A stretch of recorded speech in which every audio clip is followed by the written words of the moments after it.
रमज़ान करीब रकात तरावी की मसनून तादाद कितनी है और क्या हज़रत उमर से 20 रकात तरावी साबित है। हदीस किताब सही बुखारी में किताब सलात में, बल्कि बाज़ नुस्खन में पूरो ओकड़ो बाबा पूरो किताब तरावी जो पिया सही हदीस मौजूद है। बीबी आयशा सिद्दीक़ा का फरमाया थी नबी सल्लल्लाहु अलैहि वसल्लम रमज़ान में या रमज़ान का अलावा पान के सल्लल्लाहु अलैहि वसल्लम रात जो 8 रकात तरावी पढ़दा रमज़ान में तरावी ऐं बाकी आम महीननि में वो क़याम ले लो।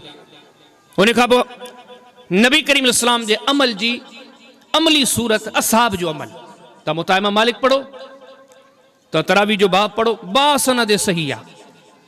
ताबी सगोर चए तो हज़रत उमर रज़ी अल्लाह ताला अन्हु हुजन पंहिंजे उमर में पंहिंजे दौर में हज़रत उबई बिन काब ऐं हज़रत तमीम दारी रज़ी अल्लाह ताला अन्हु ॿिन्ही खे हुक्म ॾिनो उहे ॿई माण्हुनि खे 11 रकातूं पढ़ाईंदा 8 रकात तरावी 3 रकातूं वितर।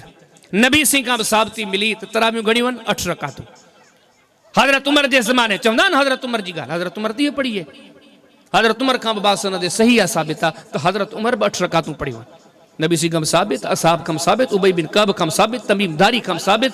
हदीस सब खां अव्वल तरीन पहिरियों किताब दुनिया में जेको लिखियो वियो मोता इमाम मालिक उन जी हदीस हदीस में सब खां सही तरीन किताब बुखारी शरीफ उन किताब जी हदीस। हिन खां वधीक कहिड़ी साबिती खपे। नबी सिंह 8 पढ़ियूं असहाब 8 पढ़ियूं। ये जेको ॿियो सुवाल जो हिस्सो आहे त हज़रत उमर जो 20 हज़रत उमर जी 20 जी का साबिती कान्हे। मुताइम मालिक में अॻियां रिवायत हिकिड़ी अचे थी यज़ीद बिन रूमान चवे थो त हज़रत उमर जे ज़माने में 20 रकातूं पढ़ियूं वेंदियूं। इहा हदीस सही साबित कान्हे छो त यज़ीद बिन रूमान जी हज़रत उमर सां मुलाक़ात ई साबित कान्हे।